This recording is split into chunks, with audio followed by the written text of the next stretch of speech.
तो गाड़ी स्टार्ट नहीं होती क्योंकि बैटरी डिस्चार्ज हो जाती।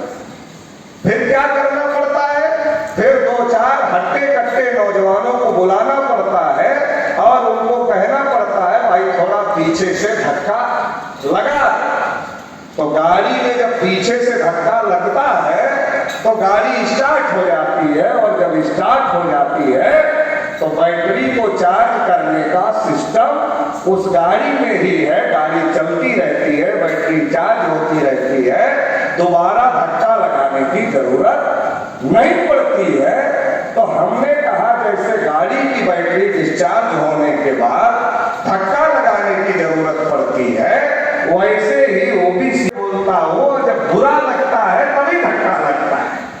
जब तक बुरा नहीं लगेगा तब तक धक्का कैसे लगेगा? जब बुरा लगेगा तभी धक्का लगेगा। तो अगर बुरा लग रहा है तो मतलब धक्का लग रहा है, धक्का लग रहा है मतलब गाड़ी चालू हो जाएगी, और हो जाएगी तो इस समस्या का समाधान हो जाएगा। हमारे साथी लोग नारा लगाते हैं कि ओबीसी शेर है बस जागने की देर है। हमने कहा भाई थोड़ा गलती है इसमें। कहा क्या गलती है? शेर तो है ओबीसी। हमने कहा ओबीसी शेर तो है, इसमें कोई गलती नहीं। कहा फिर क्या गलती है? हमने कहा गलती ये है कि वह जागने की देर है, इसमें गलती है। तो कहा इसमें क्या गलती है?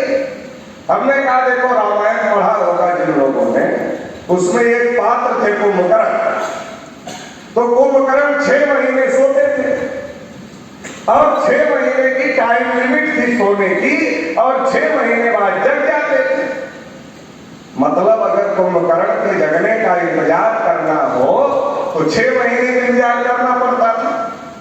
मगर ओबीसी तो 75 साल में नहीं जगा, तो इसका कितने महीने इंतजार करे? कोई टाइम लिमिट है ही नहीं। तो हमने कहा अनलिमिटेड सोने का मामला है, तो आप कह रहे हो जागने की देर है, तो 200 साल तक इंतजार करें या 500 साल तक इंतजार करें? अब 200 साल में ना हम रहेंगे ना आप रहोगे, तो फिर करें क्या? तो हमने कहा कर ये सकते हैं कि नारा बदल सकते हैं। तो कहा क्या बदल सकते हैं? हमने कहा ओबीसी शेर है बस जगाने की देर है। जागने का इंतजार करने से काम नहीं चलेगा, जगाना पड़ेगा। जगाने की देर है। अच्छा जब जगाने की देर है नारा लगाएंगे तब क्या हो जाए? जब तक जागने की देर है तो नारा लगाकर इंतजार करेंगे, अब जागेगा, अब जागेगा, अब जागेगा, फिर बुढ़े हो जाएंगे इंतजार करते करते, फिर कहेंगे साहब बहुत नारा लगाए कि ओबीसी शेर है, जागने की देर है, मगर जागा ही नहीं।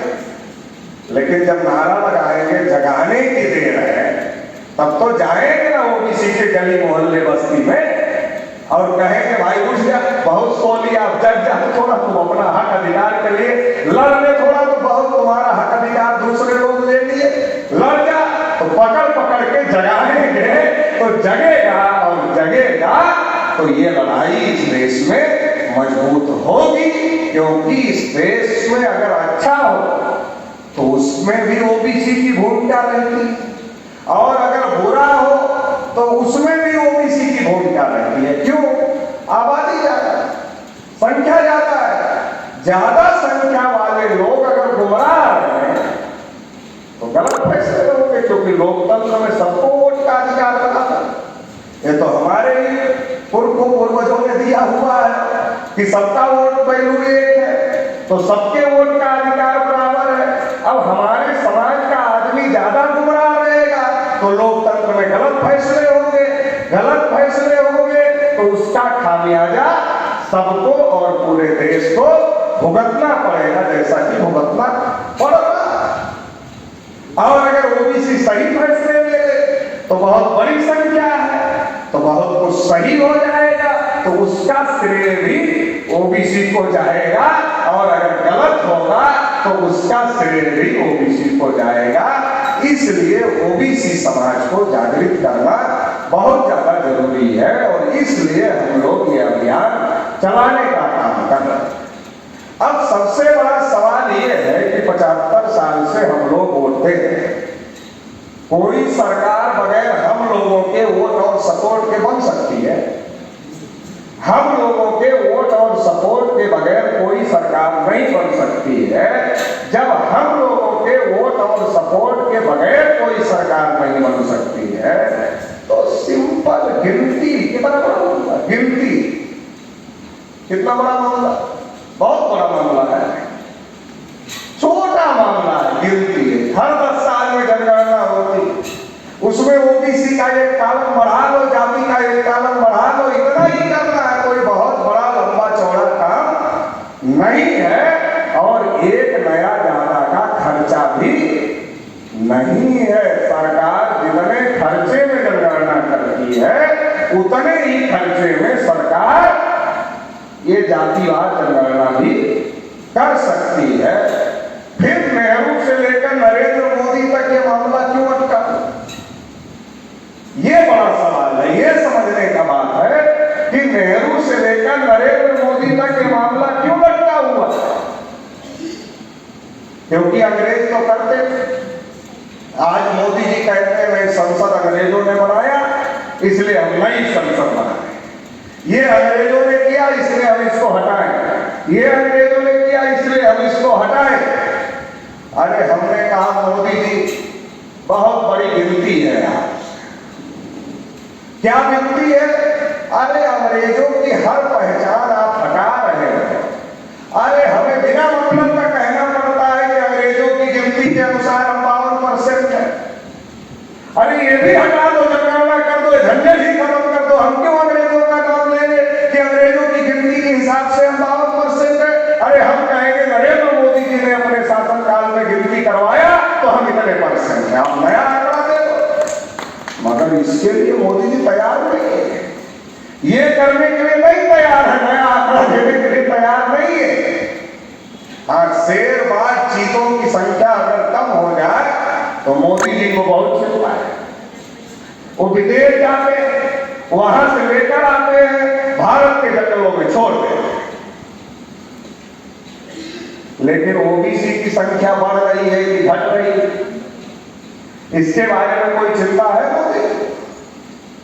इसके बारे में मोदी जी को कोई चिंता नहीं है। तो इसके बारे में चिंता क्यों नहीं? क्योंकि मोदी जी तो कहते हैं कि मैं पिछड़ी जाति का हूं, चाय बेचने वाला हूं, नीच जाति का हूं। ये सारा मोदी जी कहते हैं। अगर ये सारा मोदी जी कहते हैं कि मैं पिछड़ी जाति का हूं, चाय बेचने वाला हूं, नीच जाति का हूं, तो ये सब कब याद रहता है? जब वोट देना होता है तब याद रहता है। वोट लेते समय याद रहता है। पिछड़ों की गिनती करने के लिए ये बात याद नहीं है। पिछड़ों को संख्या के अनुपात में हिस्सा देने के लिए ये बात याद नहीं है। तो हमें समझने की जरूरत है, ये तो मोदी जी की बात है, लेकिन रुकी तो नेहरू जी के समय से। नेहरू जी को तो ओबीसी के लोग अपना नेता ही मानते थे। ओबीसी के लोग नेहरू जी को अपना नेता मानते थे। तो मैं बहुत दिन तक बहुत परेशान था इस बात को लेकर कि आखिर नेहरू जी इतने बड़े नेता और हमारे समाज के लोग उनको नेता मानते थे, फिर नेहरू जी ने हमारी गिनती क्यों नहीं करवाई, क्यों रोक दिया? हम बहुत परेशान।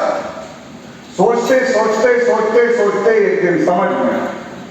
कब समझ में आया?